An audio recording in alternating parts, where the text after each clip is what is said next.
Good Morning San Antonio starts right now.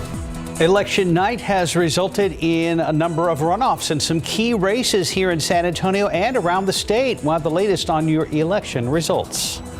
And taking a look outside with live cam this morning, we're starting at 44 degrees. It's still cold, but not as cold as it was yesterday morning. And a good morning to you. It is Wednesday, March 2nd. Thanks for joining us. Hope you've had a good week so far. Yesterday turned out beautiful again. And it's cool this morning, but you can smell the humidity in the air. I saw just a touch of fog on my way into work this morning. I didn't notice it too much. I was just probably rushing in, but we'll look forward to that. Justin joins us in for Mike today. Good morning. Good morning. You weren't going too fast, were you? Of course not. Speed limits all the way. Right. Yeah, a little bit of fog's possible, Mark. I'm glad you pointed that out. We've got some moisture trying to come back in. It'll be a slow process, but by tomorrow morning, I think we'll be dealing with a lot of fog here around the area. This morning, you shouldn't have a lot of issues as far as that is concerned. Temperature-wise, 45 degrees at the airport, 40 Midland, 47 Abilene. I show you these Texas temperatures to illustrate that things are starting to warm up some. Our morning lows are not as chilly as they have been last couple mornings, and we'll see another nice afternoon. Pollen count, this was yesterday's numbers. These are yesterday's numbers. Molds were low, oak is low, but it's notable that oak showed up for the first time this season. We'll see if these numbers continue to climb as we work further into oak season. We'll keep you posted today when those numbers come in. Forecast. By noontime, we're up around 68, mostly sunny skies, 74 this afternoon. So another beautiful day, much like yesterday, just maybe a little bit warmer, and we start to add in some of that humidity. We talked about the fog tomorrow. And then eventually down the line, we will get some rain chances in here and maybe a front as well. So it gets a little more busy by the weekend. We're going to talk about that forecast coming up in just a bit. Guys. Thank you, Justin. Well, with 100% of precincts reporting, the tight Democratic primary for Congressional District 28 here in Texas is headed to a runoff, according to the Associated Press. And Sarah Costa joins us live in the studio with more on the tight race between immigration attorney Jessica Cisneros and Congressman Henry Cuellar. Good morning, guys. This is a race we've been watching so close since last night. The AP calling this race a runoff just after 2 this morning. Jessica Cisneros and Congressman Henry Cuellar went back and forth, trading the lead on Tuesday. You can see in this graphic, Henry Cuellar at 48% of the vote, Jessica Cisneros at 47%. But ultimately, neither candidate pulled past that 50% threshold to clinch that nomination. A lot is at stake for the Texas 28th Congressional District that begins in Laredo, including parts of the Rio Grande Valley, extending all the way up to San Antonio.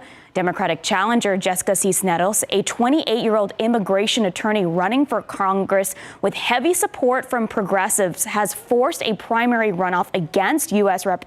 Henry Cuellar in South Texas. The race was among the most heated in Texas's first in the nation primary. Cuellar is among the most conservative Democrats in Congress, and a Cisneros victory would bring a seismic liberal shift to the district that runs from San Antonio to the Texas border. Cisneros is a former intern of Cuellar's who actually ran against him back in 2020. She narrowly lost in 2020. Supporters gathered at her watch party in Laredo last night to cheer her on as the votes trickled in. The fact that it's still neck and neck, we're showing that this community, that when you plant hope in the people here, in people like us, people like immigrants, teachers, rancheros, nurses, truckers, all the people that make our community in South Texas, that we always rise up to the challenge. Political analysis and voters say Cisneros gained momentum at the polls after Henry Cuellar's home and office was raided by the FBI. Cuellar has not been charged with the crime and has denied any wrongdoing. Cuellar's team has yet to react to the votes. Mark. Thank you very much, Sarah. Well, the Democratic primary for the county judge seat isn't quite done yet. It's just getting started. Here's a look at the numbers there. Peter Sakai with 41%. Ina Minjarez with 31%. A longtime county judge Nelson Wolf stepping down, so his seat is wide open. The four-way contest on the Democratic side down to those top two finishers, former District Judge Sakai and State Rep Minjarez, both of them gearing up for a head-to-head battle to come. It's about staying focused, continue to raise money, continue to, make sure that we have a plan in place and stay positive, continue to reach the voters. We've run our numbers, and we know that we need to be good to go. For those opponents that don't make the runoff, we're going to ask their voters to come over and join Team Sakai. All right, so this runoff isn't till May 24th. The winner will face a Republican nominee and former Precinct 3 Commissioner Trish DeBerry, who won outright last night. And as expected, former Precinct 3 Commissioner Trish DeBerry secured the Republican nomination for county judge. So take a look at the numbers. Trish DeBerry winning easily over Nathan Buchanan. DeBerry stopped by our studio during our election live stream, telling our panel guests that she didn't take anything for granted in this primary race. However, we took nothing for granted in this race. I know there are people that are like, there's no competition, you got this. You only run two ways, right, Kevin? That's right. That's right. Scared or unopposed. And that's exactly what we did. I mean, we sent mail, we texted, every forum, every debate to get in front of people, we were there. So obviously it's paid off.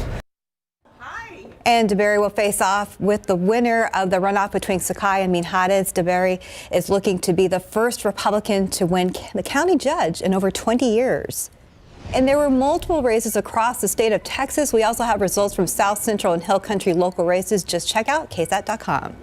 There's other news this morning to the latest in Ukraine and new images of the refugee crisis that is tearing families apart. And now the government is addressing yet another concern, discrimination. ABC's Andrea Fujii has the latest.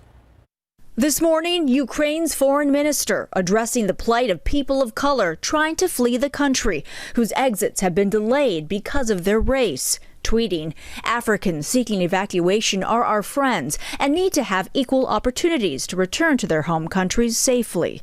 This man living in Ukraine, originally from the Congo, says he eventually made it to Poland, but says racial discrimination kept him from getting here sooner. So far, more than 700,000 refugees have arrived in neighboring countries. American James Burke and his Ukrainian wife and baby fled their home in Kyiv and have been stuck in Lviv trying to catch a train out. A plane flew over by very quickly, and then you heard them trying to shoot it down.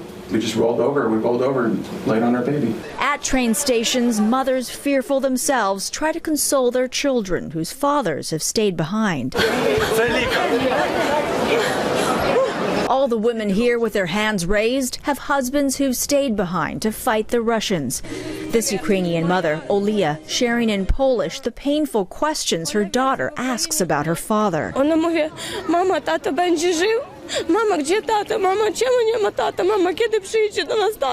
But signs of unity and strength as refugees like Olia sing Ukraine's national anthem after arriving in Poland. And glimmers of happiness as some families reunite with friends and loved ones across the border, with hopes they'll soon be able to return home. The UN says up to 4 million people may flee Ukraine. The Biden administration is promising $54 million in humanitarian aid. Andrea Fujii, ABC News, New York. More election coverage there at the bottom of your screen on our ticker this morning. 438, 44 degrees. And we're keeping a close eye on all the election results for you this morning. For a look at the races, you can go to our website at KSAT.com. Cowboys fans shocked to find out their quarterback went under the knife. The question, was it for his throwing arm? We've got that answer after the break. And a quick look at the roads with TransGuide out there looking at, where are we looking at? I-35 at Weidner Road. Things are looking good over there. Cold start to the morning again. Touch of fog here or there. Please be careful. We'll keep an eye on the fog and visibility around our vast viewing area throughout the morning right here on GMSA. Pro football coverage powered by Davis Law Firm. 441 Cowboy Nation hoping all is well with Cowboys star quarterback Dak Prescott after learning he's recovering from surgery on his non-throwing shoulder. Cowboys head coach Mike McCarthy confirmed the news yesterday. Says the surgery was on his left shoulder and should not affect Prescott's availability for their offseason program. Coach added the injury was bothersome to Prescott during last season, but does not believe it impacted his play. Some may argue that point, pointing out that it seemed Prescott played differently than what he did in the first 6 games of the season when he set a franchise record with 37 touchdown passes after missing only 1 game with a calf injury. It's definitely high school basketball playoff time. Former Spurs and current TMI head basketball coach Bruce Bowen is trying to lead his team to a state championship. The Panthers have made it to the TAPS 5A state semifinals where they'll face Conroe, the Woodlands Christian. I'm thrilled that our kids have this opportunity to be recognized as, one of the top teams in the state. This has been, a moment I've been waiting for 4 years since I've been playing varsity. I haven't had a state run yet ever. So in this upcoming game, you know, got a lot to win for.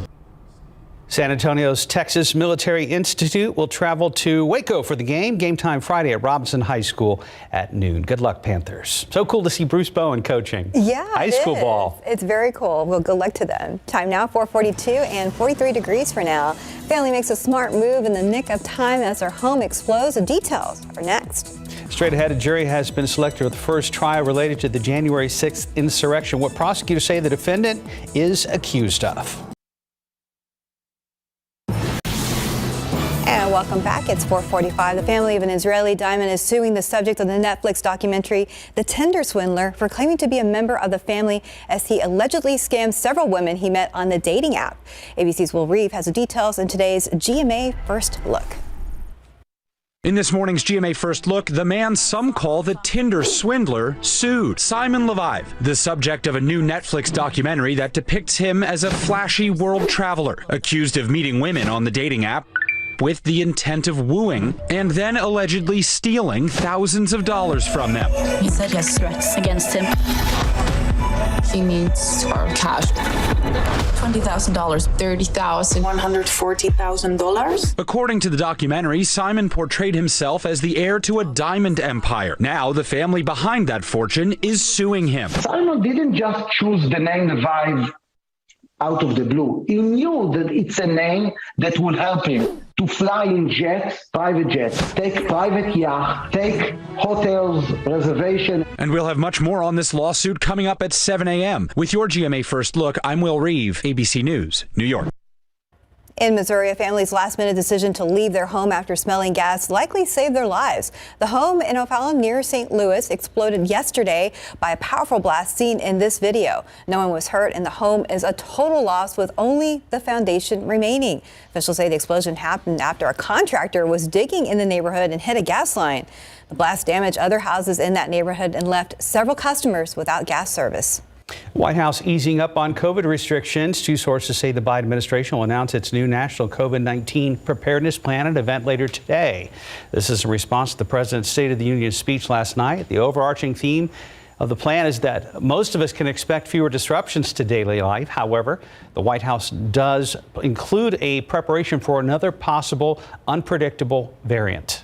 A jury has been seated in the first trial related to the January 6th riots at the U.S. Capitol. The jury in Greg Refet trial is made up of 7 women and 9 men. 4 of them are alternates. Prosecutors say Refet brought a gun to the insurrection, battled police, and threatened his children to keep quiet when he returned home to North Texas after the attack. He is contesting the 5 charges against him. Witness testimony could begin today. The trial is expected to last more than a week. Let's check the roads with TransGuide at 4:48, and we have quite a few folks on the road there, 35 and Weidner, but it's like that at most hours of the day and night. They're tapping the brakes right there just a little bit, but we're not seeing any incidents on the roads right now. That could change in a matter of minutes. We'll keep an eye on it for you. And Justin joins us now. It's 43 degrees. We started in the 30s yesterday. A little bit of a change. We'll see those gradual warm up of the morning lows as moisture starts to come back into South Texas. You may feel it a little bit today, but it's probably not going to be all that noticeable. You know, yesterday was just beautiful. We're going to see a pretty similar day today. Temperatures will be just a couple of degrees warmer. 45 degrees at the airport right now, 44 Stinson, 48 Kelly, 44 at Randolph. It probably is jacket weather this morning if you want to grab it as you head out the door. I don't know that you'll need it all day long, though. 36 degrees right now in Comfort, 37 Kerrville, 47 Canyon Lake, 44 Randolph, 39 down there in Pleasanton, 42 Uvalde. Most of us dealing with mostly clear skies. Still be a few clouds working across the sky today, but just like yesterday, we're going to call it mostly sunny. Here's a look at the forecast for area cities and towns. 39 Bandera, 41 in Seguin to start, but we're into the 70s this afternoon. Just about everybody, minus a few spots in the hill country, will be in the 70s. We're shooting for 74 here in San Antonio. Yesterday was 72, so we'll tack on a couple of degrees. Again, no big deal.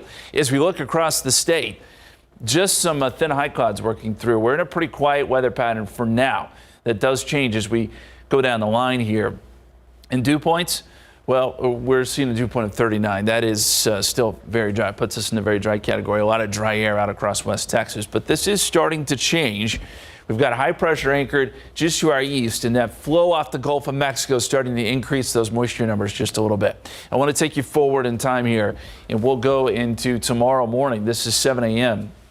Notice dew points are now in the mid-50s. And keep in mind the temperature can never drop below the dew point. So we know that tomorrow's numbers, tomorrow's morning temperatures will be warmer than today. We'll also see some patchy dense fog starting to develop. We're not seeing much of that today. I checked some of the visibility. Yes, there is a little bit of fog along the coast, but we're just not seeing it here around San Antonio. That changes tomorrow, so keep in mind for your morning commute, there will be some fog around to deal with. And then from there, we'll probably see fog and drizzle most mornings as we get into the weekend.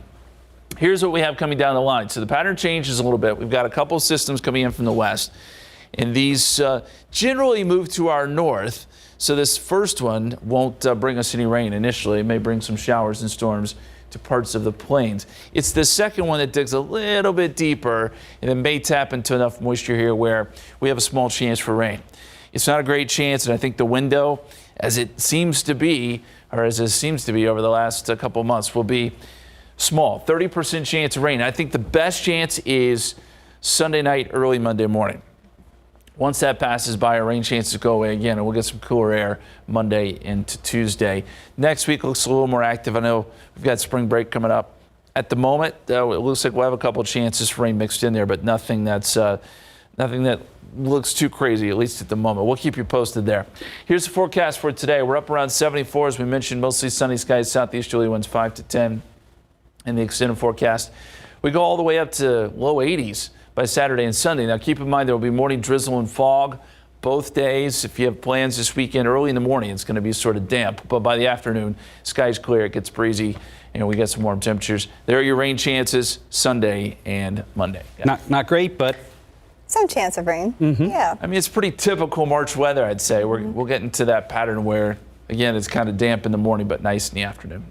Not too bad though for the weekend. Yeah, not bad at all. Thanks, Justin. Yeah. 452, about 43 degrees. And coming up, Joe Exotic and Carol Baskin. A new series looks at how the two became sworn enemies. That's coming up next. Here are your pick three numbers this morning. 423, Fireball of 1. Your daily four numbers, 1668, Fireball 4. Cash 5, 16, 24, 26, 30, 33. And your Mega Millions, 18, 22, 38, 39, 50. Mega Ball 18, Mega Plier 2. Good luck. Now to the latest on what's happening in Hollywood. Here's ABC's Jason Nathanson. The best exotic animal show in these United States. Get ready to go back into the world of Tiger King with Joe versus Carol. The Peacock series explores how big cat lovers Joe Exotic and Carol Baskin became sworn enemies, and their feud almost turned deadly. But Kyle MacLachlan, who plays Carol's husband Howard, tells me the set was far from deadly because the big cats were CGI. But there were free-roaming Great Danes. The Great Danes were stand-ins for some of the cats, not all the time, but certain movements and interactions. And they're beautiful, obviously ginormous, and very soulful animals. Joe versus Carol premieres Thursday on Peacock. More Hollywood studios pressing pause on Russia. Sonic the Hedgehog and The Lost City, both from Paramount, both having their Russia release halted following the invasion of Ukraine. Oh! Sony also saying Morbius won't be released in Russia for now. This follows Warner Media's announcement earlier this week that they won't release the Batman there this weekend. And Disney was the first to hit pause on the upcoming Pixar film Turning Red. All the Marvel Netflix shows from Jessica Jones to Daredevil and more headed to Disney+. They'll be there March 16th, and Disney Plus will update its parental controls because the Netflix shows are a little spicier than the usual Disney stuff. And a big birthday for the pride of New Jersey, John Bon Jovi, turning 60 today, while outgoing James Bond star Daniel Craig is 54. And that's what's happening in Hollywood. I'm Jason Nathanson, ABC News, Los Angeles. 456, 43 degrees. And still ahead on GMSA, a look at how the U.S. and its allies are dealing with rising oil and gas prices and how it's going to affect you. And we'll take a look at the latest primary election results in the race for governor of Texas.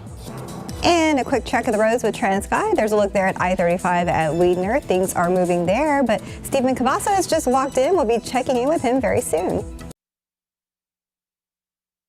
Live from KSAT 12. Good Morning San Antonio starts right now. Good morning, San Antonio. I'm Jonathan Cotto. Votes are in, but it was a slow and drawn-out process. Details on election night right here on GMSA. And we're also taking a close look at the governor's race. That's coming up. In weather headlines this morning, still rather chilly out there for the second day of March. Justin is in for Mike, and we'll check and see if any fog is showing up in our viewing area. Good morning, everybody. It's Tuesday, March 2nd. I'm sorry, not Tuesday. Wednesday. It's Wednesday. It feels like Election Day because we're giving all the results today. That's right. But it's still March 2nd. I caught myself, though, so I get partial credit, right? Yes, you do. No, Thank you. You get full credit this morning. Thank you, Steph. Yes, you do. And we're starting at 43 degrees, so not as cold as it was yesterday. And we're looking forward to some sunshine again, Justin. It's true. And if you hadn't corrected yourself, Mark, I would have believed you because it does feel like a Tuesday. I don't know why. And it's 5 in the morning. It is. Yeah. Very, very early. 43 degrees right now. A little bit warmer than yesterday morning. Feels okay. We're going to see temperatures warm up rapidly just like yesterday. It turns into a gorgeous day. Northwesterly winds right now at about 5 miles per hour. Dew point is at 38. That number is on the rise. Take a look at today's forecast. This isn't bad at all. 74 degrees by 4 p.m. We'll see mostly sunny skies. And winds should be light and variable, maybe turning southeasterly 5 to 10 by the afternoon. As far as visibility goes, we mentioned that there could be some fog in spots, but I think it's generally going to be relegated down to the coast, and that's where we're seeing lower visibility. Places like Victoria, Beeville, not here in San Antonio. We do have a few clouds moving across the sky, but that's it. Temperature-wise around the area, 41 New Braunfels, 40 in Pleasanton, 42 Uvalde. The only places right now in the 30s, that would be Kerrville and Fredericksburg, maybe up towards Austin. So a little bit of jacket weather to start. You won't need it this afternoon. Here's what to expect. Another perfect day, at least in my book. We'll see those temperatures stay right there in the 70s. Foggy, drizzly mornings ahead, though. By the time we get into Thursday and Friday, we'll start to see fog, some damp mornings, but warm afternoons. And then this weekend, warm, humid, maybe a couple storms on Sunday. Storms, maybe a few showers. We'll talk more about that forecast here in just a few minutes. But let's get over to Steven now. The commute is early. Any issues yet?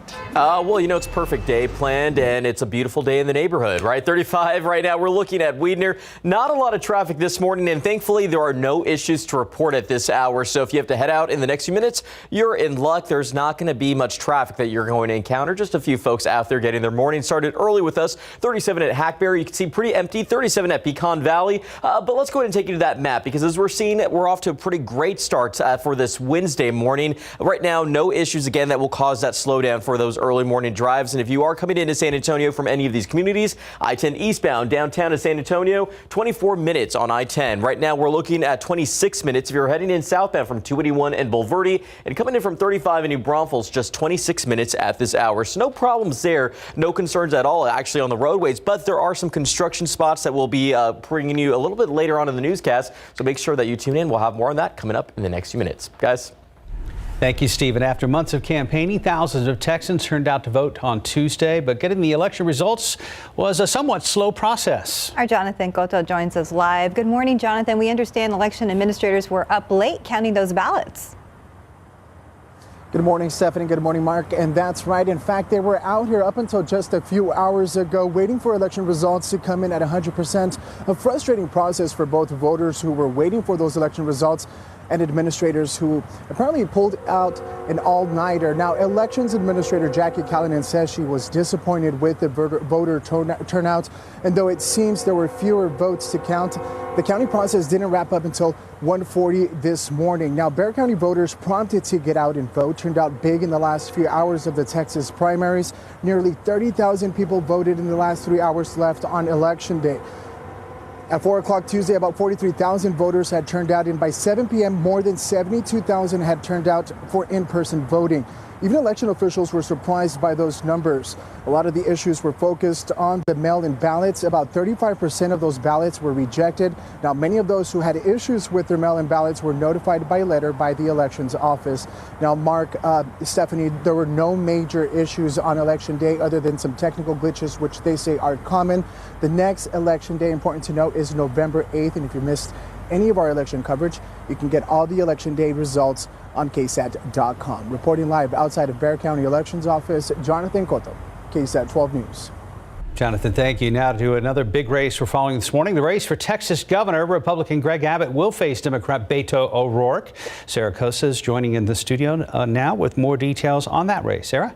Good morning, Mark. And no huge surprises here, considering both have been campaigning past the primaries. Both easily won their party's nomination for governor. But let's just take a look on the Democratic side. Beto O'Rourke faced off with 4 other candidates. You can see he took 91% of the vote, with Joy Diaz at 3% and Michael Cooper at 3%. Now O'Rourke faces an uphill effort to recapture the magic of his 2018 Senate campaign when he nearly ousted Ted Cruz. On the Republican side, Governor Greg Abbott facing off with 7 other Republicans to defend his seat. He took an overwhelming lead, just as analysis predicted. You can see here Greg Abbott with 67% of the vote, Allen West with 12%, and former state senator Don Huffines at 12%. Abbott is now in the commanding position as he seeks a 3rd term. He will be beginning his run with more than $50 million in campaigning on a strongly conservative agenda in America's largest Republican state. Now, this is a race that will impact millions, and we will be following it closely up until the November election. We also have a full breakdown of this on our website. Just head to KSAT.com and look for this story. Stephanie? Thank you, Sarah. The campaign to replace longtime Republican State Representative Lyle Larson dwindled to 2 Republicans last night, with a former San Antonio City Councilwoman leading the way. So here's a look at the numbers. Lisa Chan with 37% of the vote, and we have Mark DeRazio at 28%. Now, Dylan Collier has more from North Bexar County. In the 4-person Republican primary for House District 122, the frontrunner emerged as Alyssa Chan. The one-time San Antonio City Council member had a comfortable lead after early voting and maintained that lead throughout the night. The second person to join her in the late May runoff will be former Bexar County Party Chairman Mark DeRazio. DeRazio clung to a narrow lead over Adam Blanchard for that second all-important spot. Both candidates moving on to the runoff say they will bring conservative values to Austin. The voters, in my experience today and speaking with them at the other polling places, have done their homework. They have taken the time to research each of the candidates. I think I have time to focus on the issues and whatever challenges that face the state of Texas, but also House District 122. The winner of the Republican runoff on May 24th moves on to face Democrat Angie Aramburu in November's election. Reporting at La Cantera, Dylan Collier, KSAT 12 News. Thank you, Dylan. All right, folks, you have 2 ways to check out all the election results this morning. You can go to our website, KSAT.com. We're also running them in the ticker at the very bottom of your screen throughout our newscasts. 5:07, about 43 degrees. And so ahead, a first look at Amazon's new venture into the world of video game streaming. That's right. And with oil and gas prices going up because of the war in Ukraine, what the U.S. and allies have planned to make sure it doesn't hurt everyday consumers any more than it already has. And a quick look out there with live cam, 43 degrees for now, but it's another day to dress in layers. We'll be right back. And welcome back. It's 5:11. In your morning consumer headlines, another American company is stopping its business in Russia due to the invasion of Ukraine. Ford Motor Company has announced it is suspending all of its operations in Russia effective immediately. Ford has plants in 3 different Russian cities, as well as a 50% stake in a joint venture with the Russian automotive company Sonos. Ford says it will also donate $100,000 to the Global Giving Ukraine Relief Fund, which is supposed to assist those displaced during the invasion. Tech companies also under increasing public pressure to act against Russia. Now Apple's announced it stopped selling all its products there. The company says it's deeply concerned about the invasion of Ukraine. Apple also said RT News and Sputnik News have been removed from the App Store outside Russia, and Apple Pay has been limited inside Russia. Last week, the Ukrainian government asked Apple to stop offering its App Store in Russia, but some security experts said that could harm some users protesting the Kremlin who rely on Western tools to organize. President Joe Biden and other world leaders have agreed on a deal to lessen the effect on gas prices. The U.S. is joining with allies to release up to 60 million barrels of crude oil. Half of that total, 30 million barrels, will come from the U.S. Strategic Petroleum Reserve. The reserve is a stockpile of 600 million barrels of crude oil stored underground in Louisiana and here in Texas. The other half of the 60 million will come from stockpiles in Europe and Asia. U.S. gas prices are up, reaching highs not seen in 7 years. On Tuesday, the average cost for a gallon of gas was $3.62. 512, about 43 degrees. And still ahead, we're going to tell you about a cheaper portable speaker from Sonos and how much it's going to cost. Plus, a look at how Razor is updating some of its iconic scooters. Need long-lasting freshness? Try Febreze Unstoppable's Touch Fabric Spray. It doesn't just eliminate odors. Simply shake and spray to unlock the breakthrough power of touch-activated scent technology that lasts, even hours later. That's because Febreze Touch stores scent in your fabrics, so you get bursts of freshness with every touch. Your whole world will come alive. Welcome home to fresh with Febreze Touch. Breathe, Febreze, la la la la la. Aleve X. It's fast, powerful, long-lasting relief with a revolutionary rollerball design. Because with the right pain reliever, life opens up. Aleve it and see what's possible.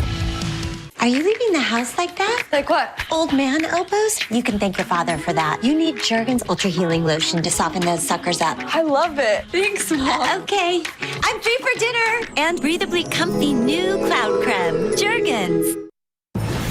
516, Amazon's cloud-based gaming service called Amazon Luna has officially launched. ABC's Mona Kosar Abdi has details in today's Tech Bites. In today's Tech Bites, game time on Amazon. The company's video game streaming service called Amazon Luna has officially launched here in the U.S. The service includes a free channel for Prime members and a retro channel, including classic games such as Street Fighter II. Sonos is introducing a less expensive version of its portable Roam speaker. The new Sonos Roam Sl is almost identical to the first one, but this one has no microphone, so it won't take voice commands through Alexa or Google Assistant. The latest speaker cost about $160, $20 cheaper than the original. Finally, Razor's new Icon electric scooter is meant for adults who may have had the original Razor as a kid. A 300-watt engine powers the scooter up to 18 miles per hour, and it can go 18 miles on a single charge. Price tag, $550. Those are your Tech Bites. They're going to sell a lot of helmets, too. Yeah. Just to be safe. Yeah, match the helmet with the color of the scooter there. Time check, 517. Let's go ahead and check in with Stephen Cavazos. And knee pads as well. Yes. I used to have a scooter too, and my cousins and I would race them around and just scrape our knees and all that good stuff. So part of growing up, right? Huh? Part of growing up, right? Yeah, part of growing up. So I guess I'm an adult now, and so I guess that's for kids like, I guess to throw back to the 90s, maybe. All right, let's get a look at the roadways right now. Not seeing any scooters out there, but we are spotting a lot of empty roads and some traffic that is pretty light in a lot of these spots. US 90 at 36. You can see it's a quiet shot there. Also at 281 at Loop 410. Not really concerned about any issues, but always be on the lookout. There is a stall that popped up right here along 35 northbound at Rittiman Road. It's not causing issues, but make sure to always move over, slow down when you see those flashing lights. Let's take that drive over here to 410 because there is some bridge work that we mentioned yesterday. That's still continued. It started on Monday, but will be an overnight deal. So it should wrap around 5 in the morning. We should see crews wrapping this project around March 7th. Keep in mind that will be the full closure of the main lanes in both directions from West Military Drive to Marbach Road. So drivers, be prepared for some possible slowdowns this weekend. Let's get that bird's eye view of the map at 518. Things are looking fine. Things are green on the screen, so I'm not complaining about things. Just remember to drive safe and buckle up, guys. Thank you, sir. Yeah, not too bad for a Wednesday morning. Not bad. Weather too. Yeah, you know, it's funny, guys, when we put out the pollen count, I'm always kind of surprised at the reaction we get, whether it be on social media or even in the newsroom. Or in the studio. Or in the studio, too. Yeah. I hear from all directions. It's okay, I get it. Mountain Cedar just ended, and now Oak showed up yesterday. Now look at the boo birds are already out. The count was 10, you know, so it's low, but it's like we didn't get a break. So we're going Mountain Cedar right into Oak season. We'll see where the number lands today. Typically, by the way, Oak season peaks in mid-April. So we got some time before things get really bad. But yes, it did show up yesterday. Oak season's just right around the corner. She got out the door this morning. here's what you can expect. Temperatures up around 74 by 4 or 5 o'clock. So it is going to be a warm day. We see a pretty rapid warm up from, say, 9 a.m. where we're in the 50s to noontime where we're already in the 60s and then 70s this afternoon. Pretty good looking day. Mostly sunny skies. If you liked yesterday, you love today. Here's the scene right now. We've got 43 degrees, mostly sunny skies as we overlook the airport. Dew point is at 38. Notice the temperature and the dew point getting a little closer together. They're not close enough to get fog, but tomorrow they will be. But I show you this as it's indication that we are starting to see a little bit more moisture around here. Let's check in on visibility. Still 10 miles, so we're doing great here in San Antonio. Along the coast, that's where we are seeing the fog, and that's sort of that initial push of moisture there. Victoria and Beeville seeing some reduced visibilities this morning. Temperature-wise, 41 New Braunfels. We are seeing some 30s now in Honda, 38 degrees there, 36 Kerrville, 47 down in Cotulla. Temperatures just a little bit warmer than they have been last couple of mornings. As we look at the big picture here across Texas, there are some clouds moving through the sky today, maybe a little bit more than yesterday, but these are those thin clouds. Won't do anything for our forecast, won't change the forecast. And as we look at dew points, I mentioned that increase. So dew points in the 30s now. The really dry air is still up across West Texas. High pressure is anchored to our east. We get that flow off the Gulf of Mexico. That really kicks in this afternoon. And what we'll start to see happening, and we'll go forward in time here, is these dew points start to increase. And so by tomorrow morning, we've got dew points in the 40s and 50s. That dew point's going to get close to that temperature, and we should get some fog to develop. Could be a little bit foggy to start your Thursday. Just heads up there. Now let's look down the line. What do we have headed our way? Most of the end of the work week is going to be really pretty quiet. We'll fast forward to Saturday around 4 o'clock. We got a couple systems starting to move just to our north. So this initial one, probably a little too far north to give us any rain, but it does help to bring in even more moisture. I don't expect any significant rain. Now we could get some morning drizzle, that sort of thing. Now as we get into Sunday, a little stronger system kicks in, and this may tap into enough moisture to give us some rain chances. I think mainly Sunday night, early Monday morning, there's about a 30% chance. It's not great. Window's pretty small, but it is there, and then that moves away. We get some drier air and quieter conditions on Monday. Through all of this, too, we're going to start to get some gusty winds, especially in the afternoon. So just a heads up there, some breezy winds, maybe some gusts 25 up to 30 miles per hour. Forecast for today, again, up around 74 for a high. Your extended forecast, we're going to go 74 tomorrow, 76 Friday. 80s this weekend, but be prepared for that morning fog and drizzle, and then some small rain chances Sunday, also Monday morning. And a cool down to start spring break. For a lot of us, I think spring break is next week. It looks to start off a little bit cooler. We'll see where that goes from there. I apologize for booing at you about the oak pond. I know you have no control over that. I'm completely used to it now. But I feel better getting that out. Yeah, you feel better? Yeah, so that's good. I just won't aim it at Jess anymore. I'll just aim it out there or at you. At the oak. Aim it at the oak pond. Right. There you go. 522, about 42 degrees. Coming up next in your morning spotlight, how movie studios are reacting to Russia's invasion of Ukraine. And all the precincts are reporting now on our lottery numbers. Pick three numbers, 423 Fireball 1, Daily 4, 1668 Fireball 4. Cash 5, 16, 24, 26, 30, 33. And your Mega Millions, 18, 22, 38, 39, 50. Mega Ball 18, Mega Plier 2. Good luck. And welcome back. It's 525. Movie studios are reacting to Russia's invasion of Ukraine. CNN's David Daniel has that and more in the Hollywood Minute. Vengeance. Some big Hollywood movies won't reach Russian theaters in response to that country's invasion of Ukraine. Warner Brothers has paused release of The Batman. Turning Red and other Disney films won't play for now in Russia. Paramount has pulled The Lost City and Sonic the Hedgehog 2. Sony is holding back Morbius, and Universal has halted its Russian releases, beginning with Ambulance and DreamWorks' The Bad Guys.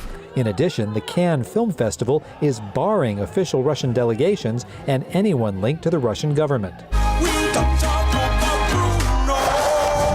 The Encanto soundtrack seems unstoppable. It's #1 on the Billboard 200 chart for the 7th non-consecutive week, and 7 songs from the soundtrack are currently on the Hot 100, led by We Don't Talk About Bruno at #1 for a 5th straight week. Yeah, let's get it going now.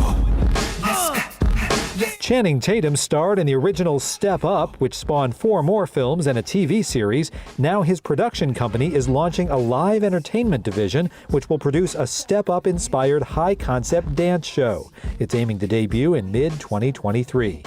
In Hollywood, I'm David Daniel. It is now exactly 5:27, 42 degrees. And still ahead on GMSA, we're going to get the latest numbers on one of the most highly contested races from yesterday, the Democratic race of U.S. Representative for District 28. Plus, if you missed it, we'll have some of the key points of President Biden's State of the Union address to the nation last night. And the Animal Defense League is standing by with a new furry friend that wants to go home with you.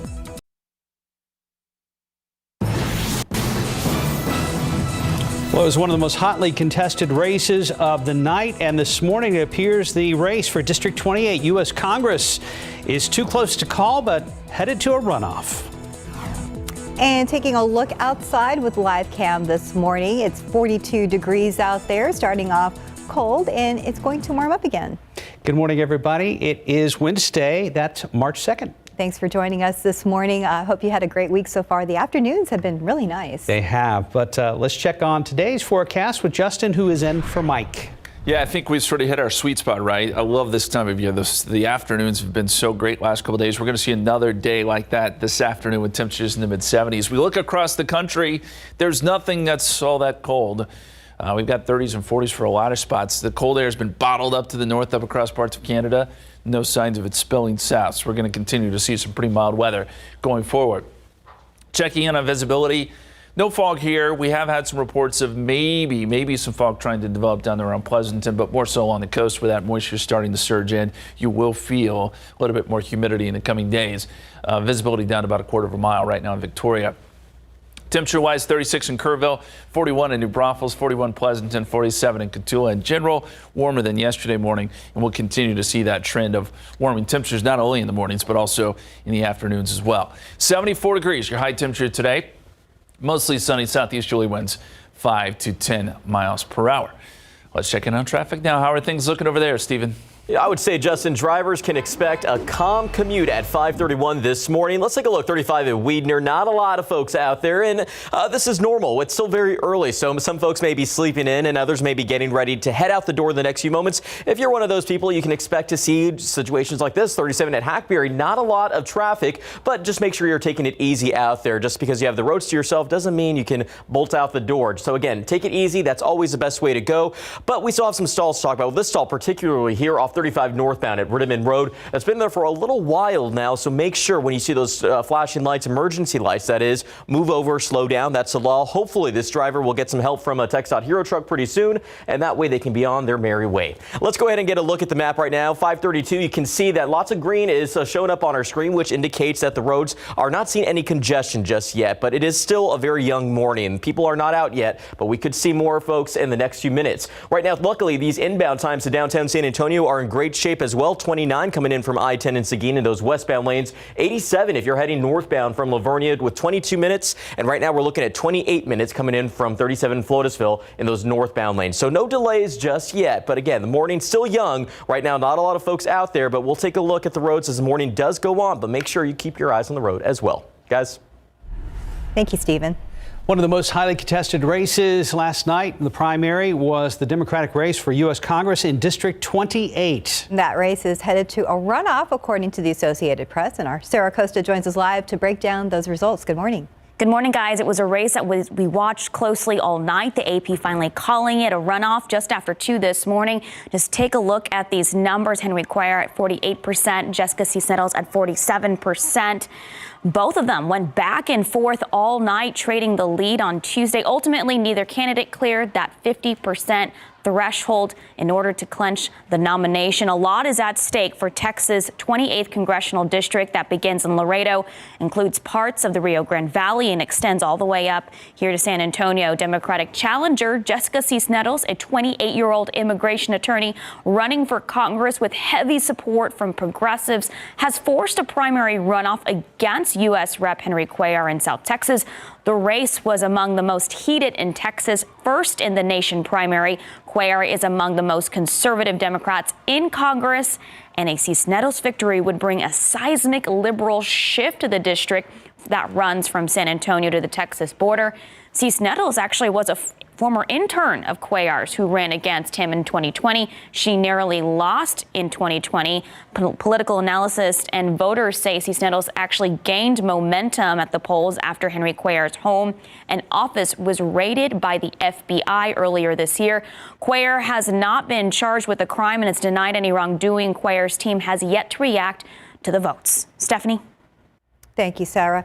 3 Democrats fought for the state representative District 124 seat left open by Ina Minjades. So here's a look at the latest numbers. We have Josie Garcia with 70% of the vote and Gerald Brian Lopez at 23% and Stephen Gilmore with 8%. So political newcomer Josie Garcia came out on top.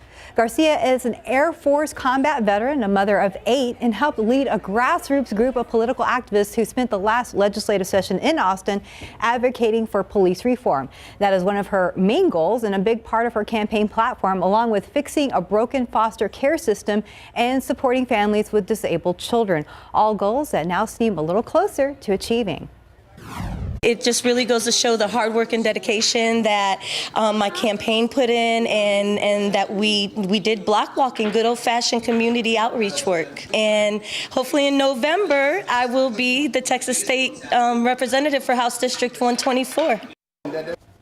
District 124 has historically leaned toward Democrats, so that may give Garcia a leg up in November against Republican Johnny Arredondo, who ran unopposed in this primary.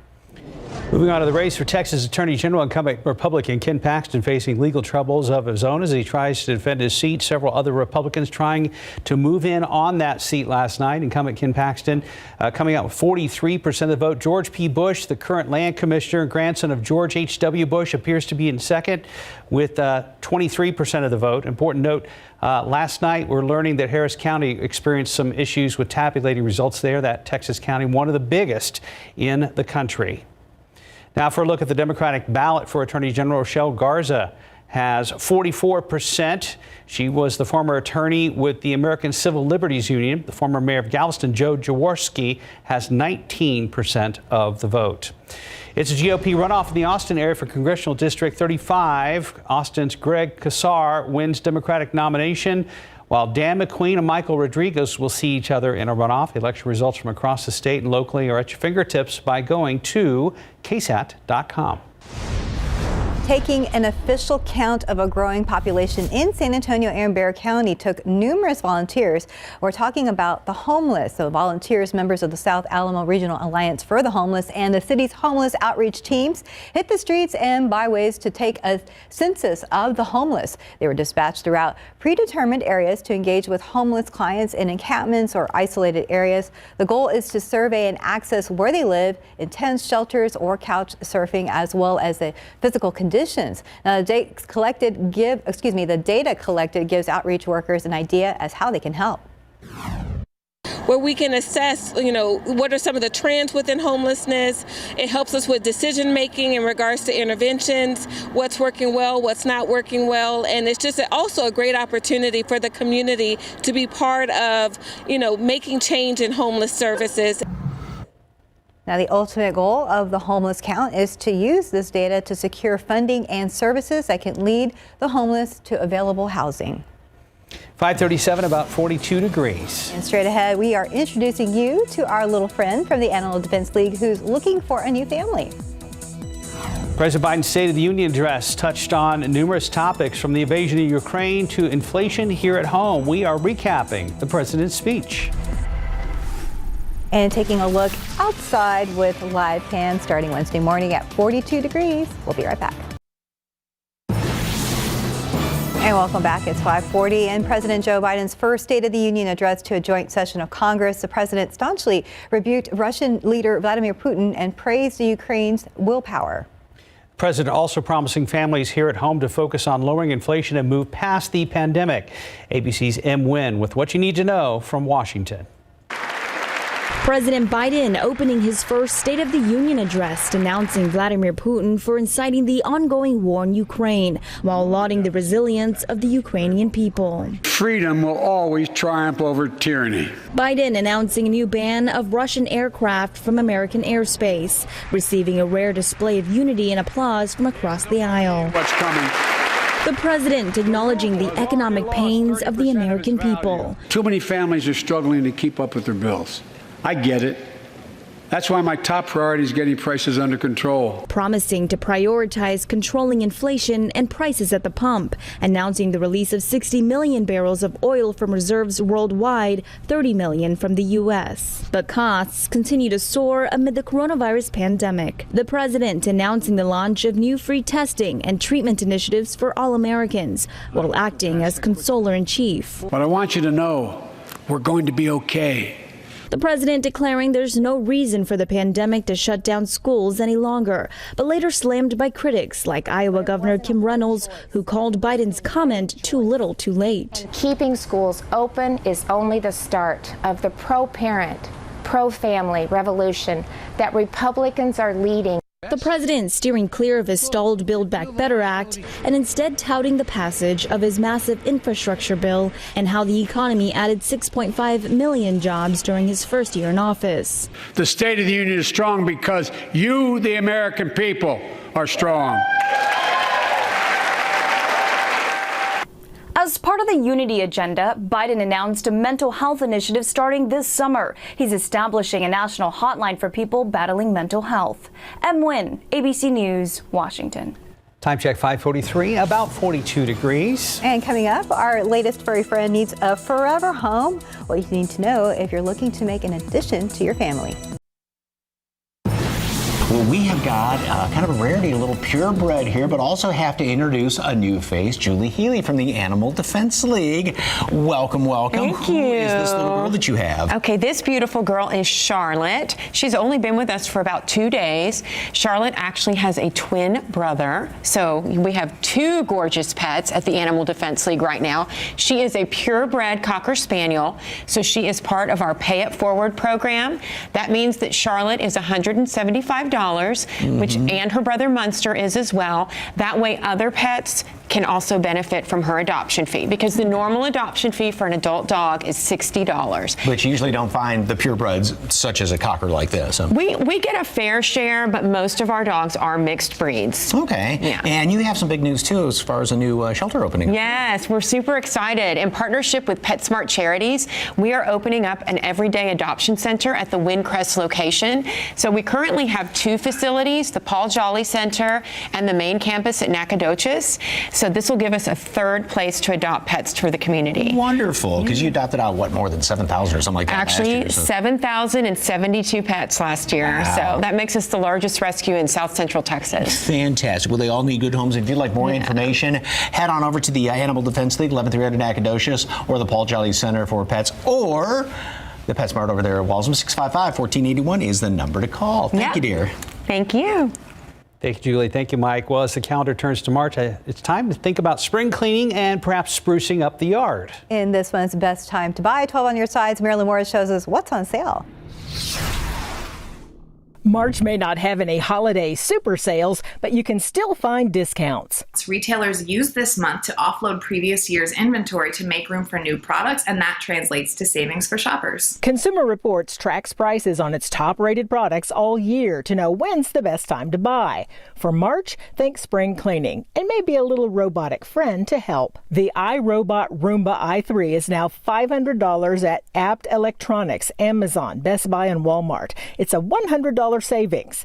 If allergies bring spring sneezing, a new air purifier may help. The Blue Air Classic 605 is now on sale for about $500 at Amazon. That's more than $300 off. It's pricey, but got top test scores for removing air particles. And it's about time to tackle the lawn. Typically, when you think about seasonal items like string trimmers, you think that the sales will come at the end of the season. But if you start shopping very early, like in March, you may see bigger savings as retailers try to shift consumer focus to the season coming up. This Ego cordless string trimmer is $179 at Walmart. And as retailers shed their cold weather products, now's the time to get a good deal on a space heater. The Lasco Designer Series space heater is $65 at the Home Depot. If you've been thinking about replacing your home's windows, March can be a good time to do that. It is a pricey investment, so be on the lookout for sales. Marilyn Moritz, KSAT 12 News.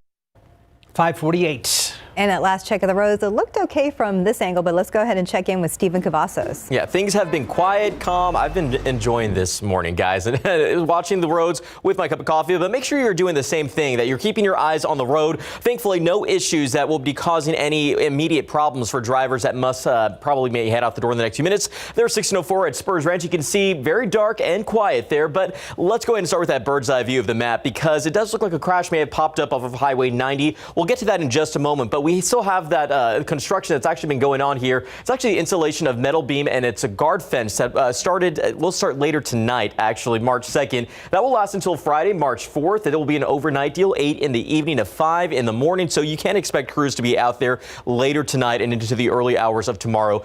Keep in mind, drivers can expect a full closure of the westbound exit ramp to southbound I-35. We'll find out how that crash is going to impact traffic, but it looks like it may be off of Highway 90, so that's some good news. Let's take that drive up over here to 35 northbound at Redmond, where we still have that stall that's been out there for a little while, not causing issues, but we'll keep a close eye on the roads. Thankfully, a quiet start to the morning. We'll continue to talk construction and keep a close eye on things. Guys. Thank you, Stephen Cavazos. Wow, that's a beautiful shot behind you. Yeah. It is. If I were Mike Ostrage, I'd be doing the famous Mike Ostrage whistle right now, but I can't do it.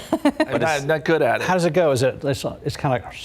Yeah, that one. Mm-hmm. That's the one. Yeah, or the oohs and ahs. Yes, but it is beautiful. Well, if he was here, he'd also say, find your own chick. So. Yeah, you would. Yeah. You're right about that. This is a beautiful shot here. Skywatcher sent this in, and it says, I love a layered sunset. I'm with you. We had some high and mid-level clouds made for some beautiful colors yesterday. And we're going to see probably a pretty nice sunrise this morning. We've got similar cloud layers going on today.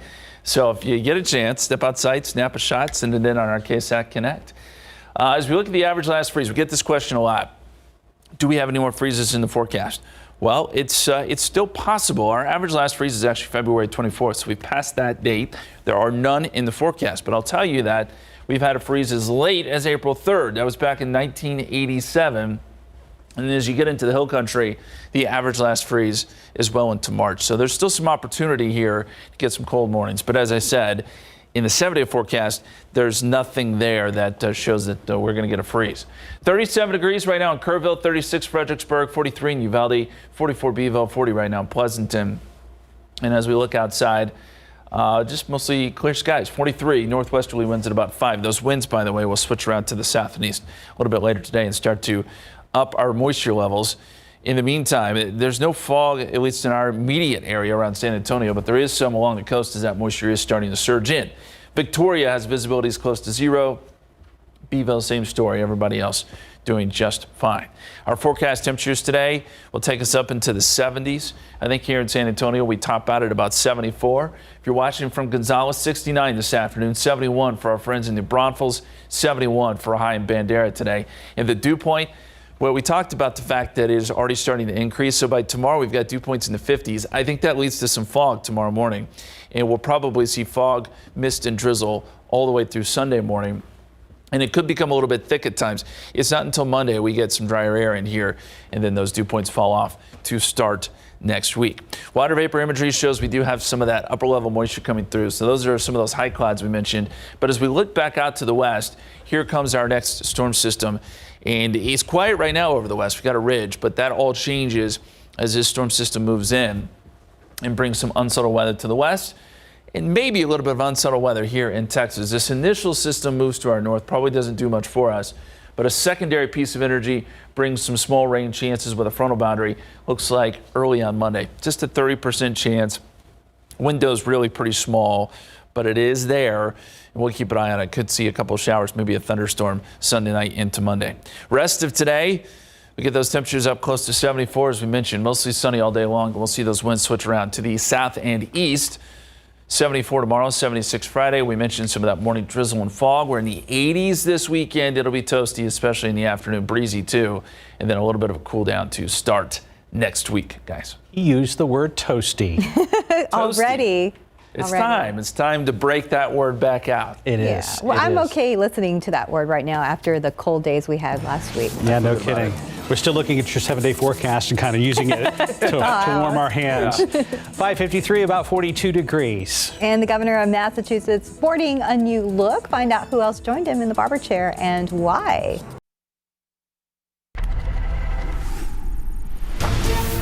Good morning. Coming up on GMA, we have reaction to President Biden's State of the Union and his message for Vladimir Putin, warning of a high price for his invasion of Ukraine as Russian forces step up their assault on cities around the country, allegedly targeting civilians. We are live in Kiev, Moscow, and Washington with the latest, and Vice President Kamala Harris joins us. It's all coming up, plus much more on GMA. We'll see you soon. Governor of Massachusetts has a new clean look for a good cause. Governor Charlie Baker shaved his head alongside some Patriots players, and the area mayor and the CEO of Boston Children's Hospital. The group Saving by Shaving, a fundraiser for the Children's Hospital. Granite Communications, the company that heads it up, is donating $2,500 for each person who shaved their head or donated at least 8 inches of hair. The company's CEO then agreed to match those amounts. Ahead in the next hour, GMSA, with rising mortgage rates, how long should you wait until you buy a new home? We'll tell you what a new report recommends. Plus, the latest on the conflict in Eastern Europe. New video showing the devastation of the attacks in Ukraine. All morning long, we're getting you caught up on everything that happened in yesterday's primary election. We'll have some results, and we're running at the bottom of the screen. And Trans Guy, Stephen Cavazos, is tracking things for you on this Tuesday, the 2nd. We'll be right back. Rather, Wednesday, the 2nd.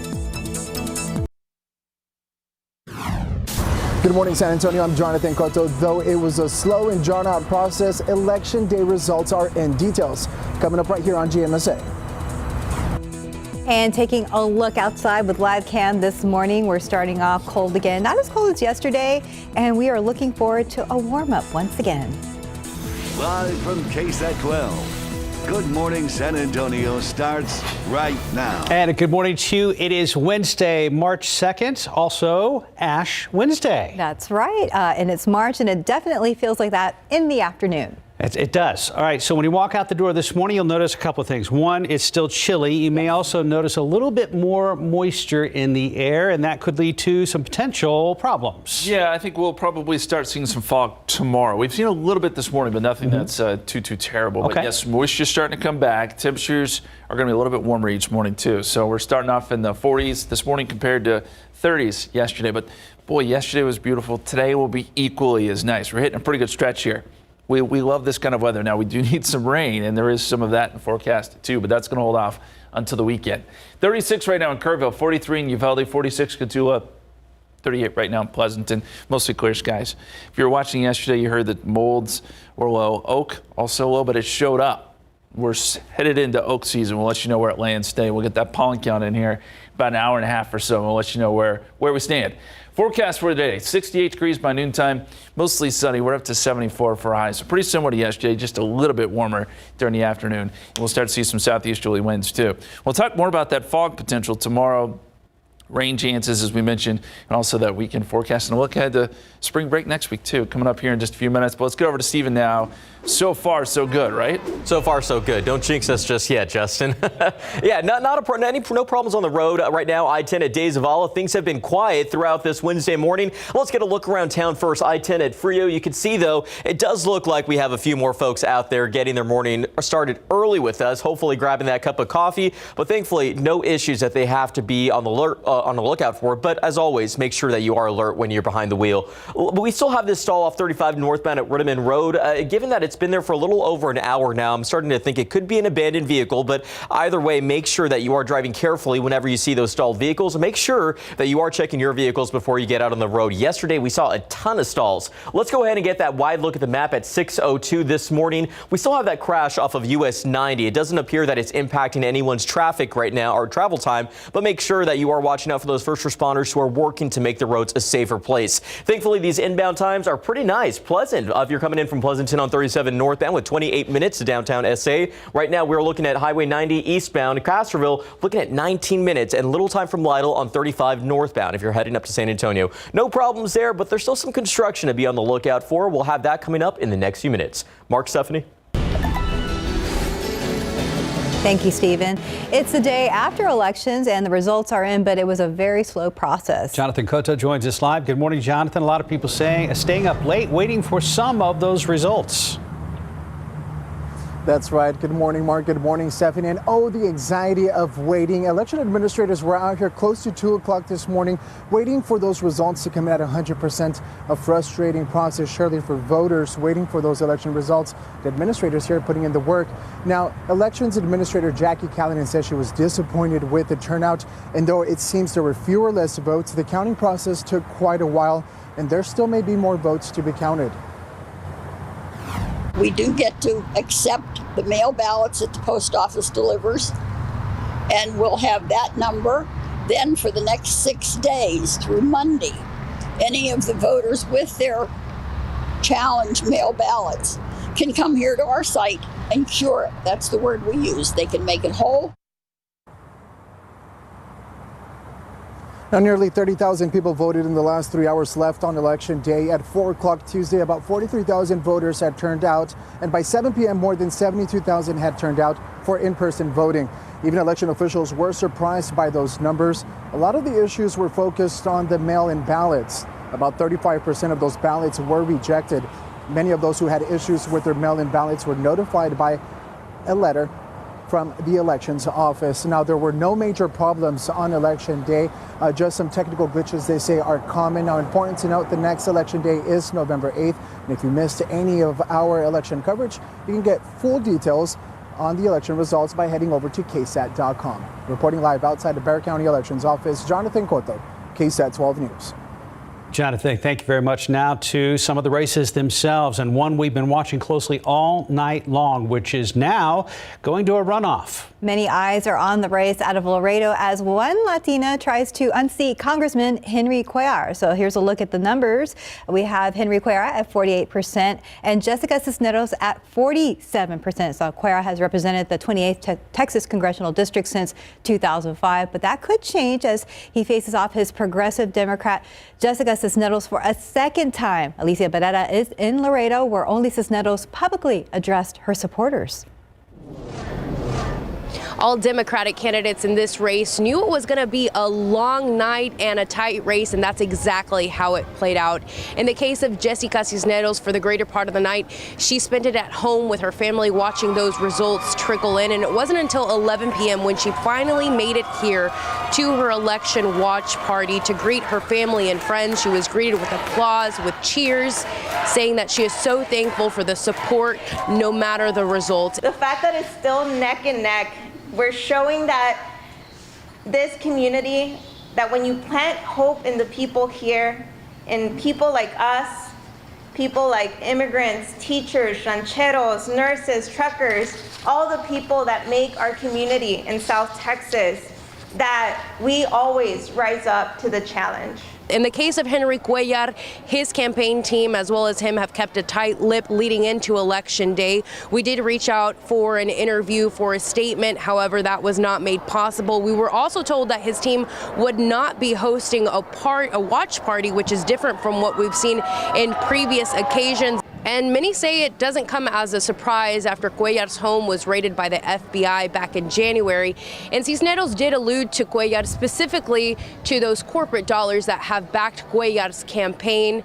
But she says she is focused on trying to bring change here to the 28th Texas Congressional District. Reporting for GMSA in Laredo, Alicia Barrera.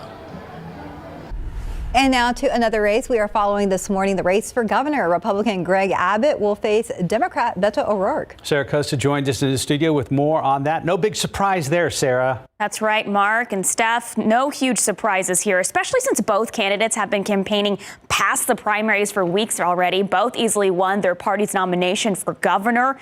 On the Democratic side, let's take a look at those results. Beto O'Rourke faced off 4 other candidates. He took 91% of the vote. Joy Diaz at 3%, Michael Cooper at 3%. Now O'Rourke faces an uphill effort to recapture the magic of his 2018 Senate campaign when he nearly ousted Ted Cruz. But let's head over to the Republican side. Governor Greg Abbott facing off with 7 other Republicans to defend his seat. He took an overwhelming lead, just as predicted. Greg Abbott with 67% of the vote, Alan West at 12%, and former state senator Don Huffines at 12%. Abbott is now in a commanding position as he seeks a 3rd term. He'll be beginning his run with more than $50 million and campaigning on a strongly conservative agenda. and America's largest Republican state. This is a race that will impact millions, and we'll be following it closely up until the November election. We also have a full breakdown of this election on our website. Just head to KSAT.com and look for this story. Mark? Yeah, the web is our place to be for a complete breakdown. And of course, you can track some of the results there at the bottom of your screen in our ticker during all of our newscasts right here on KSAT and KSAT.com. President Biden opening his first State of the Union address last night, denouncing Russian President Vladimir Putin for inciting the ongoing war in Ukraine while lauding the resilience of the Ukrainian people. The president also acknowledged the economic pains of the American people, saying getting prices under control is a top priority. Now to the war in Ukraine. Officials saying more than 350 people have been killed since the invasion began. Those are Ukrainian casualties, to my knowledge. There are reports of Russians running out of food and fuel, but experts warn we have not yet seen the full might of the Russian military. ABC's Mona Kassar-Abdi has more. New video from northern Ukraine shows rescue teams running into burning homes after authorities say Russian missiles targeted a residential neighborhood with a hospital nearby. Ukraine's emergency services saying the strike killed at least 2 people, shattering the hospital's windows. This morning, the Pentagon is urging caution about reports that Russian military progress is slowing down.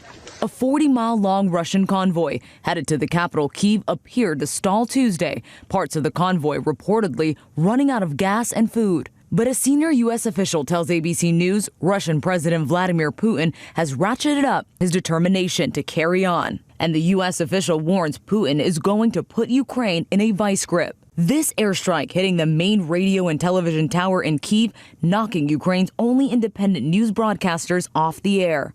The attack also hitting a Holocaust memorial, which honors the memory of 33,000 Jews slaughtered in that very spot by Nazis. The Pentagon says morale among Russian troops has suffered. Videos online appear to show captured Russian soldiers saying they thought they were being deployed for exercises, not combat. Meanwhile, a defiant Ukrainian President Zelensky is granting TV interviews from a bunker in Kyiv. Can you see your family? Can you see your kids? No, I can't.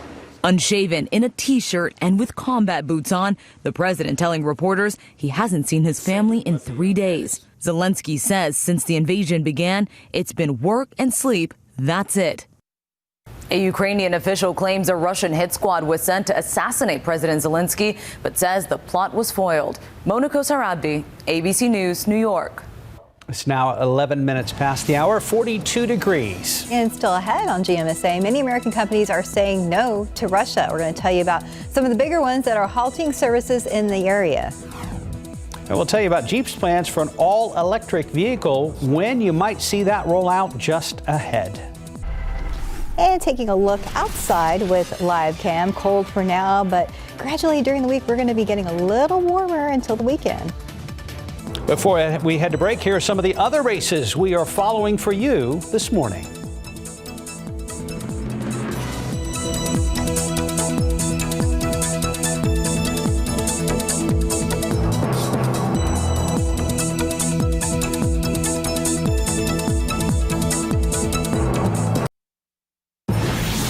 And welcome back at 6:15. Some of the world's biggest companies are saying no to Russia. Apple says it is stopping the sales of its products, including iPhones, in Russia.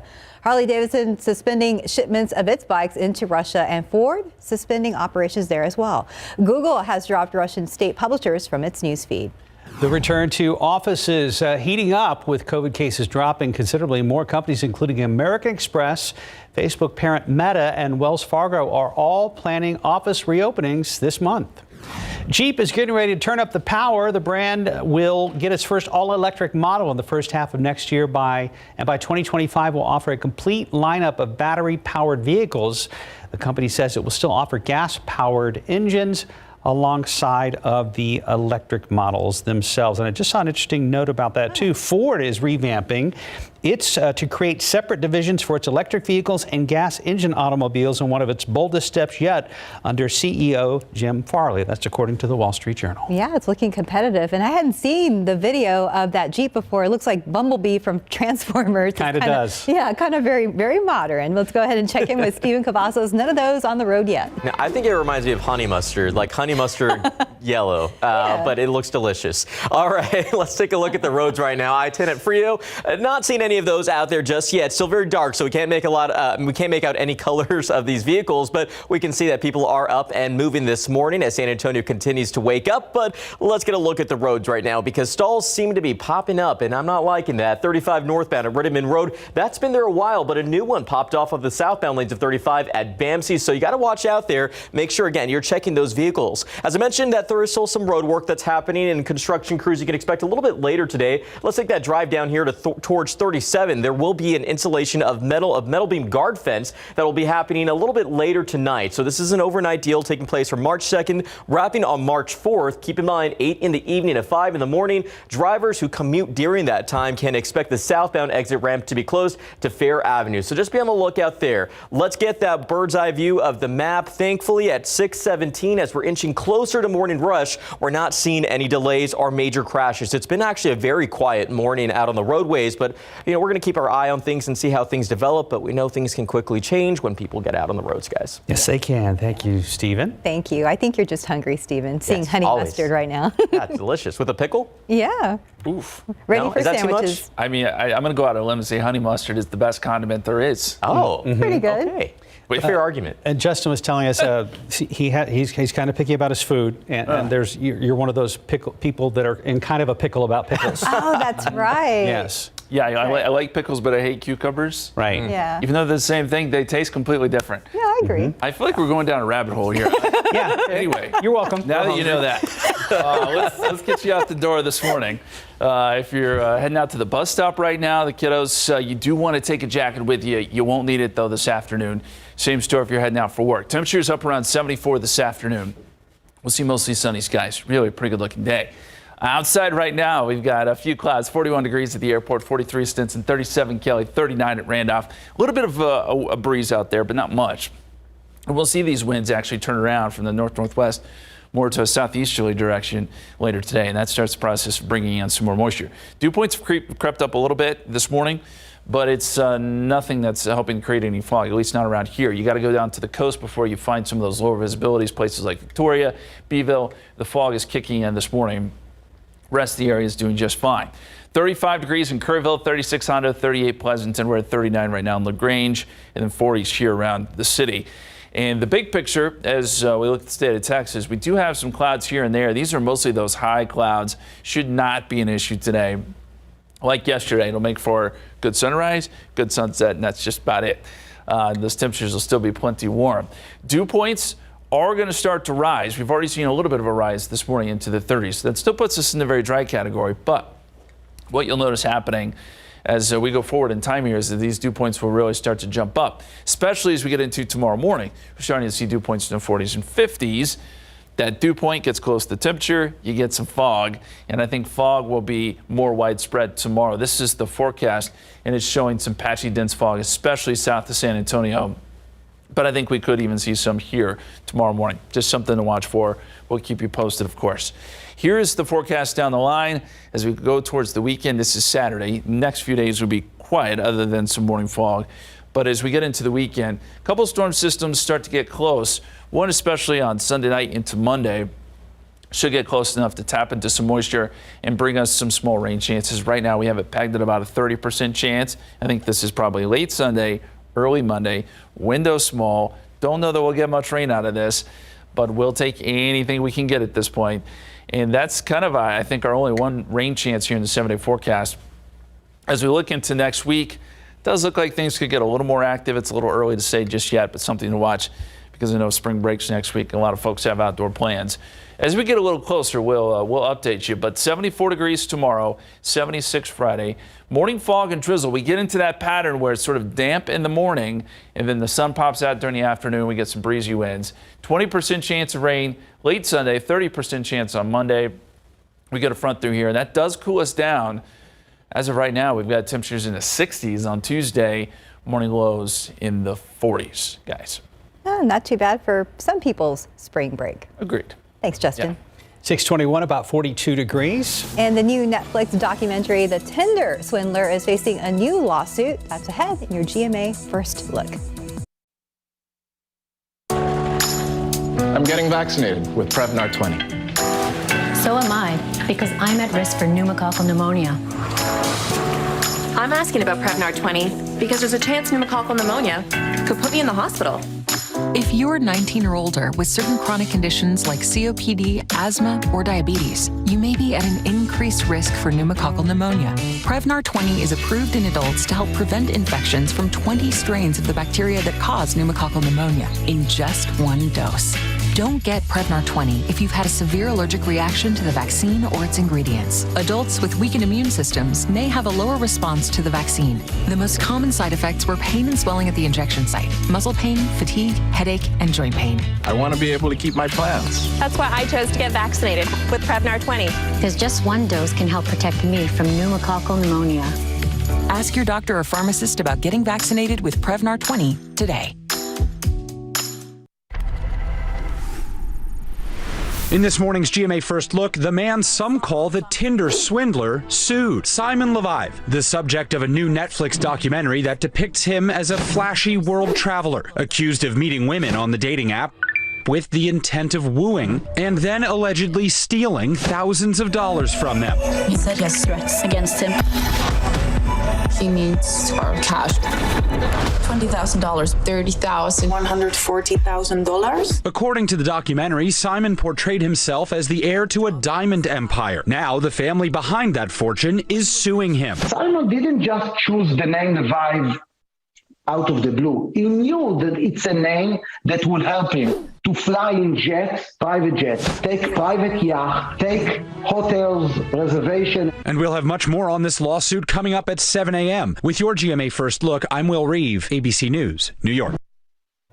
Time now, 6:25 and 42 degrees for now. Still ahead on GMSA, a dramatic home explosion in Missouri caught on camera. We'll tell you if anyone was hurt or killed. And we are keeping you up to date on everything from yesterday's Election Day. We're going to have the latest results. And Stephen Cavazos here tracking traffic, and we've got a beginning of a very nice sunrise out there on your Wednesday the 2nd. We'll be right back.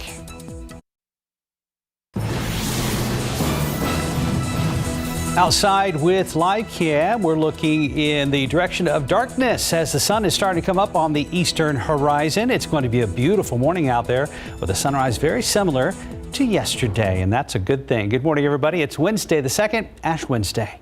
Happy Wednesday. Thanks for joining us. And, you know, it's funny the things we take for granted. Last week it was so cold that this week has been, really, really beautiful. It's been outstanding, and we're hoping that trend continues at least for a couple more days. Yeah, I think it's another roll your windows down type day, crank up the music. It's going to be another beautiful afternoon. We had a beautiful sunrise and sunset yesterday. We've gotten a lot of pictures in on our KSAT Connect. This is just another example.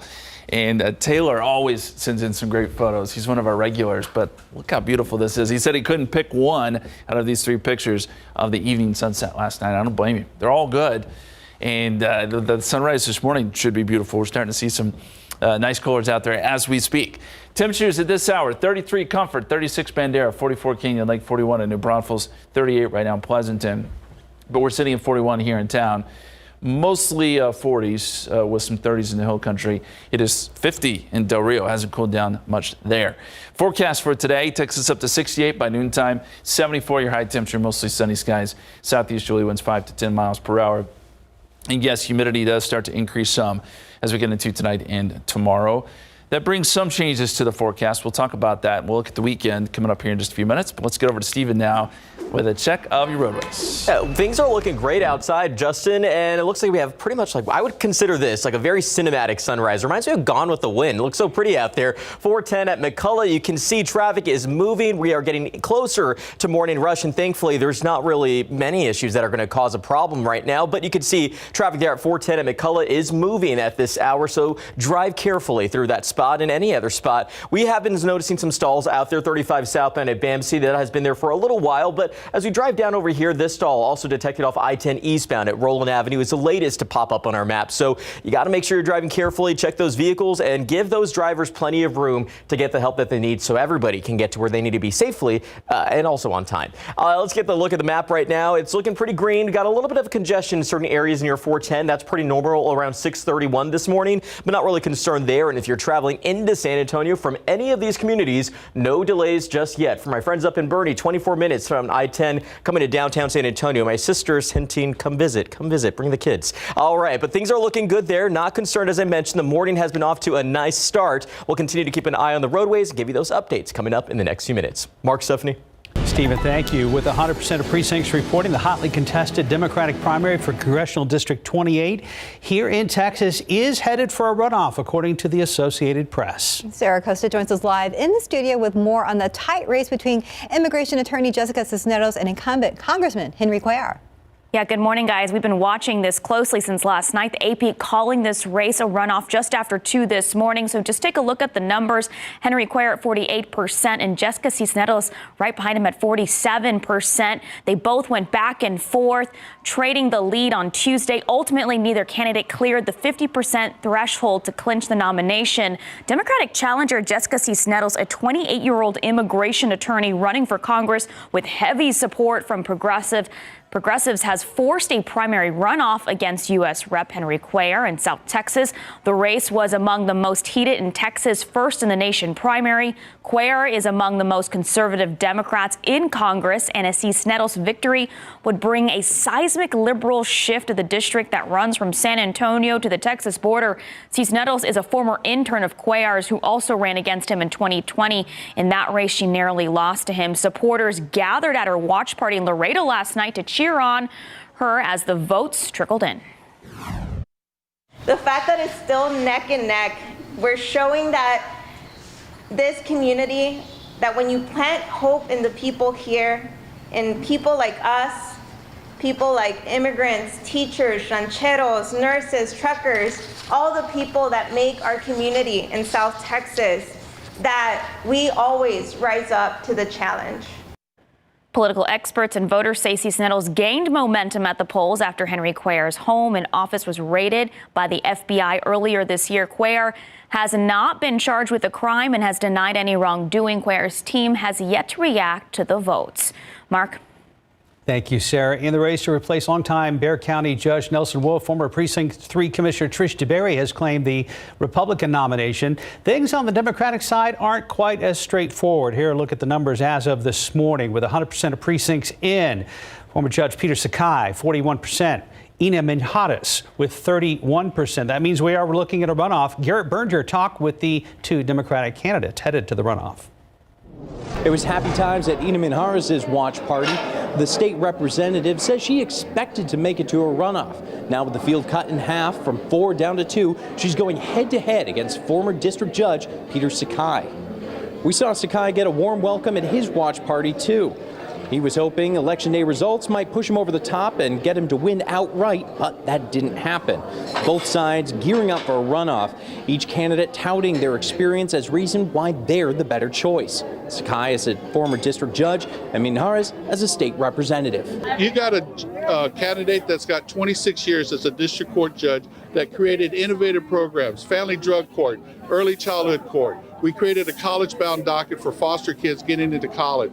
I was the one Bexar County member that was put on appropriations, which dealt with a $200 billion plus budget for the state of Texas, and that's going to be very key for the next Bexar County judge. One of the most important responsibilities is going to be that county budget. Of the 4 Democratic candidates, these were probably the 2 best known, having held office. Still, Minjadas believes Sakai had the edge in countywide recognition, which she says spurred her to campaign aggressively starting in November. Now, their runoff election won't take place until May 24th, so it's going to be almost 3 months before we know who the Democratic candidate will be. For GMSA, I'm Garrett Berger, KSAT 12 News.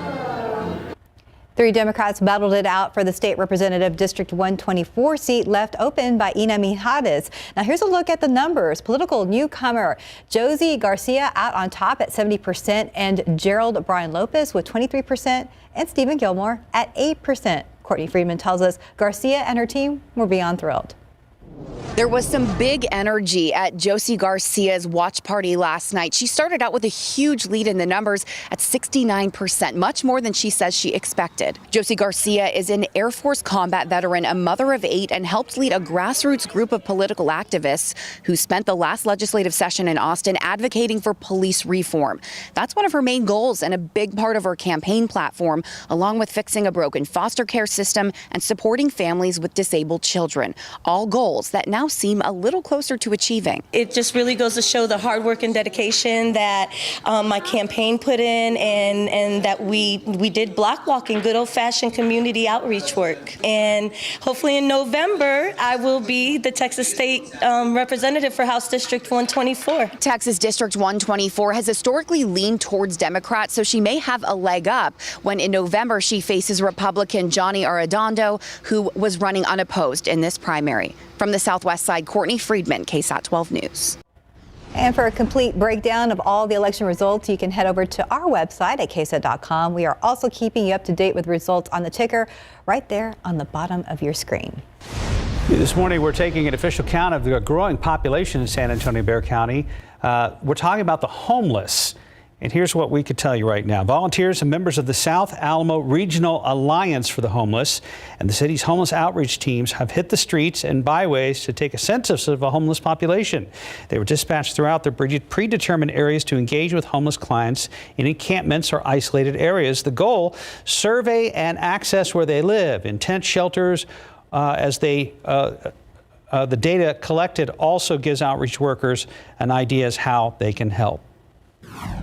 Our goal every day is to help them move forward and be thriving in life despite the circumstance. The ultimate goal of the homeless count is to use the data to secure funding and services that can lead the homeless to available housing. A man wanted out of Bexar County for aggravated sexual assault of a child was arrested in Jordanton yesterday.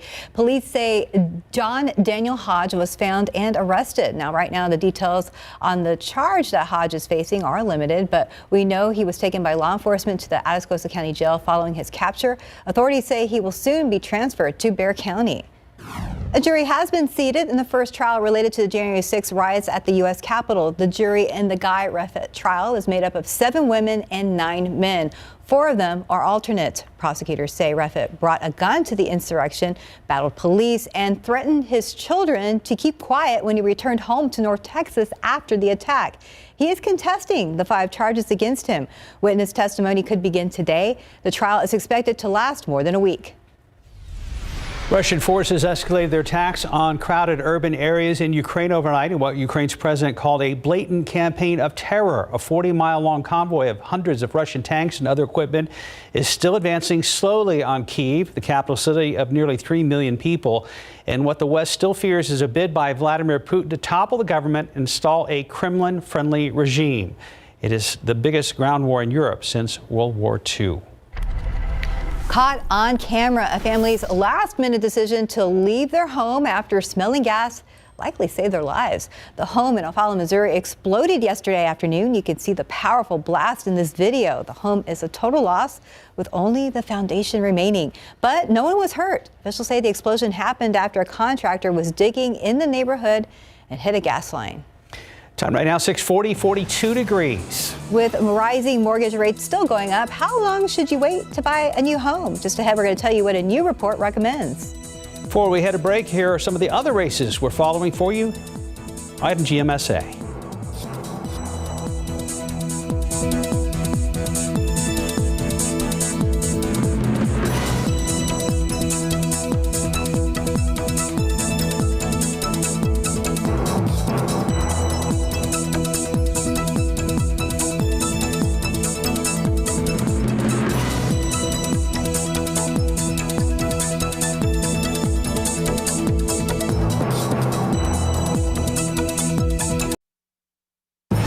644, housing market prices are giving future homeowners another reason to wait. The New York Times recently looked at how to assess today's housing market. So first, plan on mortgage rates to rise more this year, but rising rates don't necessarily mean the housing market will slow down or even fall.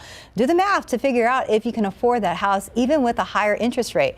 Financial planners recommend people spend no more than about 35% of their income on total housing costs. Finally, ask yourself, are you willing to stay in the house for at least 5 years?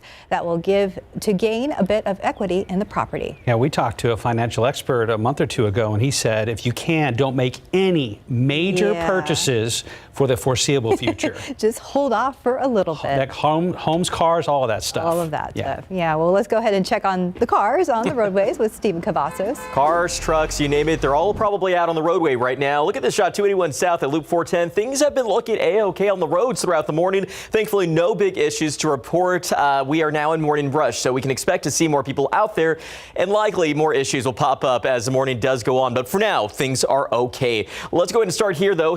New stall off 410 westbound at Honeysuckle Lane. Not causing problems in the westbound lanes, but keep in mind, if you've been with us throughout the morning, you may know by now, stalls have been that trending problem throughout the entire morning. So again, check those vehicles and make sure if you see a stalled vehicle, move over or slow down. Going to continue to repeat that. That is the law. Drive down here to 410. Let's go ahead and tell you about this bridge work that started overnight on Monday and will last all the way up until March 7th. Again, this is for those overnight or early morning commuters from 8 in the evening to 5 in the morning. Drivers can expect that full closure of the main lanes in both directions from West Military Drive to Marbach Road. Let's get that bird's eye view of the map. Things are looking great, but we are seeing some slowdowns on 1604. Again, all of that is normal. We can expect to see more people out on the roadways in the next few minutes. Thankfully, no delays with these inbound times, just a 28-minute drive time to San Antonio. But for now, things are fine, guys.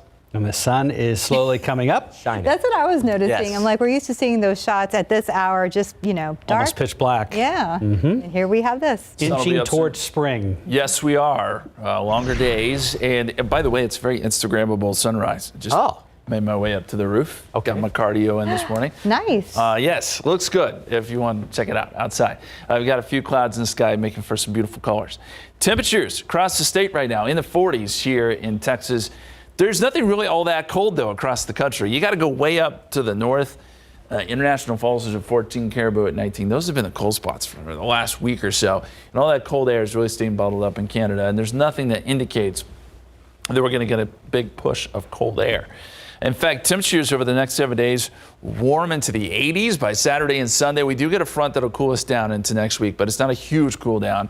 We're thinking highs in the 60s on Tuesday, which will be a little bit below average. And if you're curious about that average last freeze, it's February 24th in San Antonio, so we've passed that date. That does not mean we can't get a freeze, though. We've seen one as late as April 3rd. That was back in 1987. As I said, there's nothing in the 7-day forecast that would indicate we get a freeze, but it's still possible in the month of March. So just keep that in mind if you're doing some planting and stuff like that. Kerrville, the average last freeze is March 28th. So we still got some time here in the Hill Country before we reach that average last freeze. There's a look at the sunrise as the sun makes its way up. 41 degrees at the airport right now. West-northwesterly winds at about 6 miles per hour. Dew point is at 37. And that number has started to rise a little bit. Not enough, though, to produce any fog. Visibility is still just fine here around San Antonio. You get down to Cotulla, Beeville, and Victoria, though, starting to see more fog. Pleasanton's kind of been right on the line there. And this fog may thicken up a little bit more before it gets better later this morning. As we get into tomorrow, I think we're going to see more widespread fog around the area. 35 right now in Kerrville, 36 in Hondo, 37 Pleasanton. So there are some 30s on the map, but we're in the 40s here in town, and we go as warm as 50 out in Del Rio. Dew point tracker shows a steady increase in moisture by tomorrow. Dew points will be in the 50s. We see those dew points climb all the way into the 60s on Sunday. It'll be humid. That may lead to a couple of showers and maybe a storm. And then dew points crash after that with another front coming through. Dry air filters back in next week. On the water vapor, we can see some of that high level moisture working through. No big deal. It'll still be very nice today, and we got a bad frame there, but you get the general idea. We're starting to see some energy work in from the Pacific Ocean, and that energy works into the west, brings more rain to the western half of the country, which has been pretty dry. We get one little piece of energy that moves north of us, doesn't do much for us, but a second piece does bring some chances of rain Sunday night into Monday, brings that front through. Our window is small. I think the bulk of the energy is going to be to our north, but there is a 30% chance of rain in the forecast late Sunday night into Monday, and then clearing out Monday into Tuesday. So here's a look at the 7-day forecast. We're going to go 74 today, mostly sunny, 74 on Thursday with some morning fog tomorrow, and then fog and drizzle. A pretty good bet Friday, Saturday, Sunday in the morning, and then afternoon sun with some breezy winds. We showed you the temperatures will be warm Saturday, Sunday, and there's your cool down with the rain chances Sunday into Monday, guys. Glad to see the 80s. I can't believe I'm saying that. Yeah, I'm kind of glad too, although it's going to be humid too. See, those two things will work together. Yeah. And if I know our forecast, there'll be some weird wrinkle in the forecast late next week or something. It'll throw something into there. Yeah, we'll wait for that. 650 actually, 42 degrees. And coming up tomorrow on GMSA, we are highlighting the contributions canines are making in the lives of our military veterans. Outside with live cam. Sunrise check. Do we have a camera that's got that? Come on, big money, big money. Yeah, kind of there. Not bad, not bad. 410 out by the airport. You're watching GMSA. Again, election coverage at the bottom of your screen during our newscasts.